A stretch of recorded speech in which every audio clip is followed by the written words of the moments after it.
So let's go ahead and kick it off with number 5, and that is the, I don't know, what is number 5? Heisenberg?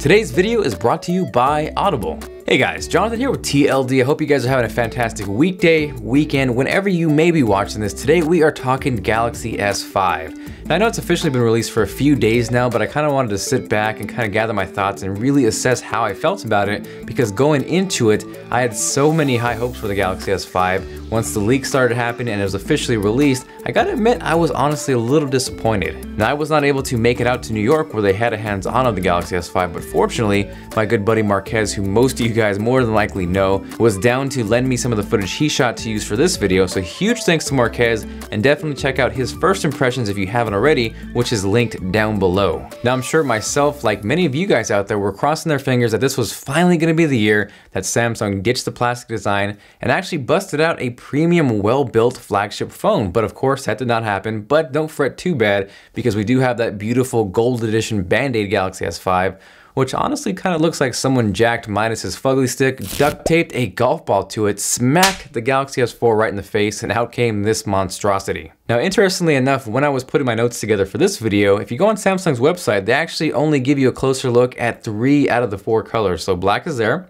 white is there, my personal favorite blue is there, but nowhere to be found is that ugly gold edition. So do you think that Samsung is possibly, maybe a little ashamed of the gold colored Galaxy S5? Let me know what you guys think. I would love to hear your opinion. So like I said, my favorite color is blue, but I'm also curious to see what your favorite color out of the 4 is. Is it blue like mine? Is it white? Is it black? Or do you happen to like that gold edition Galaxy S5? If you did happen to like that gold one, I actually found some pretty awesome accessories that'll actually match that pretty well. You guys want to check those out, linked down below. Now, real quickly, for those of you who follow the channel know that recently I just got the Universal Audio Apollo Twin interface in-house, been testing it out, and I'm actually using it to record audio for this video right now as we speak. So let me know what you guys think of the audio quality. If it's good, leave a thumbs up. If you absolutely hate it and you think it's bad, leave a thumbs down. I'm just curious to see what you guys think. Now, on top of the lack of build quality improvements, there really wasn't a whole lot spec-wise either. It was a pretty minimalistic update. We went from essentially a 5-inch screen on the Galaxy S4 up to a 5.1-inch screen on the Galaxy S5, same 1080p resolution, so no QHD or anything like that. And really, the bulk of the updates came from features, which I'm gonna break down in this video.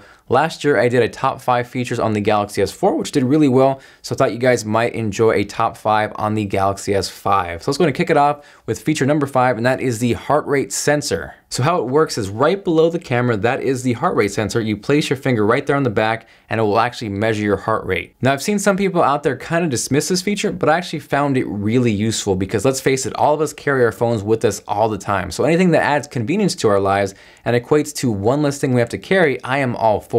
One of the biggest reasons why I enjoy the iPhone 5S is mainly due to the M7 coprocessor, which helps with motion tracking. I always have that on me, and it makes for an awesome pedometer. The integration with the apps, the ability to recall previous information. So for example, if you just installed a new fitness app, it will actually recall the previous information on your walking steps because it is actually stored onto the chip.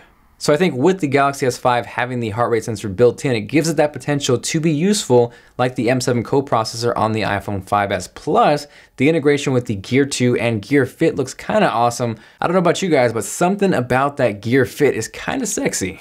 Next up, coming in at number 4 is the ultra power saving mode, because I don't know about you guys, but to me, battery life is extremely important. Now, to begin with, the Galaxy S5 features a 2800 milliamp hour battery, which is not amazing, but still pretty solid. Because to me, as much as technology has advanced in terms of smartphones with displays, processors, and graphics and things like that, batteries are still the bottleneck and they're still the weakest point of smartphones. I find myself fascinated by external battery packs. I'm not sure why, maybe it's just the satisfaction or comfort of knowing that I have that extra juice. I caught myself on Twitter the other day tweeting out a shiny new external battery that I saw from Nutrend. It's really thin, and I think that's really because we haven't got to that point where batteries are as good as everything else on the smartphones. So the fact that the Galaxy S5 does have a battery extending feature is important to me. So you have your standard power saving mode, which is kind of what we've all seen before, and now there is ultra power saving mode, which will actually turn everything into black and white to really conserve battery power. So in the case where you don't have an external battery or anywhere to charge up, hopefully this will come in handy. So next up, coming in at number 3 is the fact that the Galaxy S5 is IP67 Dust Proof and water resistant. Not to be confused with waterproof.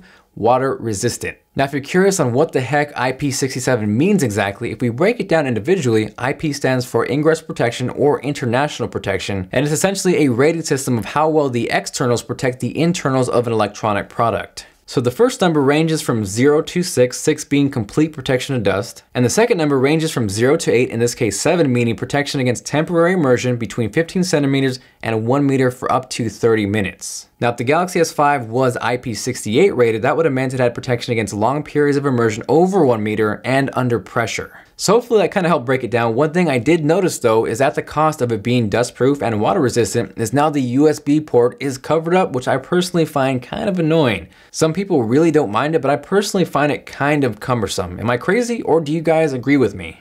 So now we are down to the final 2 of my top 5 Galaxy S5 features. That is a lot of 5s going on. And I think these could have gone either way, but my pick for number 2 is the Fingerprint Reader. Now cue the Apple comments, because yes, I know the iPhone 5s does have the Fingerprint Reader, aka the Touch ID sensor, but it's actually a little bit different on the Galaxy S5 in the sense that the API is actually open to developers as opposed to closed off like on the iPhone 5s. Now that can go either way in terms of security. How do you guys feel about that being open to developers? But it's kind of cool in the sense that you can now log into your PayPal account with your fingerprint, something that you cannot do on the iPhone 5s. Now, as far as how well it works and how accurate it's going to be, that is only to be determined, and I definitely will let you guys know once I get the Galaxy S5 in-house and bring you my full review. Now, closing off my list at number 1 is actually the camera, because the better the camera, the more I'm going to use it, and the less I have to rely on bringing something else with me to capture good photos or even video. So it's obvious that Samsung is a fan of the bigger is better theme, because they just keep throwing megapixels at us. The Galaxy S5 now features a 16 megapixel rear facing shooter, which will also record video up to UHD resolution, which comes in at 3840 by 2160. Now, one thing I'm curious about, and if anybody can answer this, definitely let me know, is if the 4K recording also has image stabilization. On the website, it says there is image stabilization with video recording, but I'm not sure if that applies to 4K recording, because as you may recall, the Galaxy Note 3 does also have 4K recording, but there is no image stabilization on that. Now, the Galaxy S5 also features a 2 megapixel front-facing shooter that shoots 1080p with a wide-angle lens. Not a huge improvement there, but aside from the numbers and the specs, a lot of the improvements and upgrades actually come from within the camera software. There's faster autofocus, which is always a plus. Real-time HDR allows you to preview HDR mode live as you're looking through the video or the photos, so you don't have to wait till after the fact to actually see what that will look like. And then lastly, selective focus allows you to really pinpoint the subject by blurring out the background and giving you more detail on that subject. So that wraps up my top 5 Galaxy S5 features. Definitely let me know your favorite feature with a comment down below. Was it one of mine, or was it something completely different? Hopefully you guys enjoyed the video. If you did and you are feeling like being awesome, make sure to hit that like button. It is much appreciated, and of course you get a virtual high five at your face. Now, real quickly, before I hop out of here, I want to give a huge thank you to Audible, who is a huge supporter of the channel. For those of you guys who aren't aware, Audible absolutely kills it in the audiobook industry. They have over 150,000 downloadable titles. Now myself, I really don't get a whole lot of free time, so the fact that I can consume a book while I'm driving or at the gym, places where I really couldn't before, is awesome.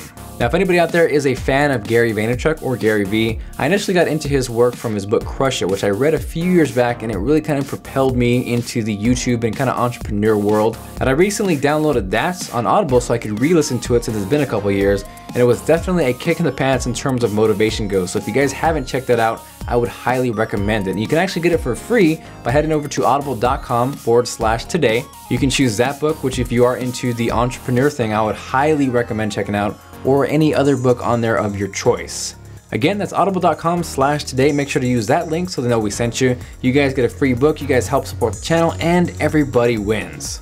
Aside from that, again, thank you guys very much for watching. If you have any questions on the Galaxy S5 or tech in general, definitely drop me a line down below. I try my best to reply to as many YouTube comments as humanly possible. It does get a little hard sometimes, so the absolute best way to get in touch with me is on Twitter at TLDtoday. I'm on there pretty much all the time, so there's a really good chance you get a reply. Plus, you'll get sneak peeks of what's coming out next, and also behind the scenes looks at videos just like this one. If you guys have any questions on the gear that I use or anything that you see on the desk that you are curious about, those are both linked down below as well. Again, this is Jonathan with TLD, and I will see you guys later.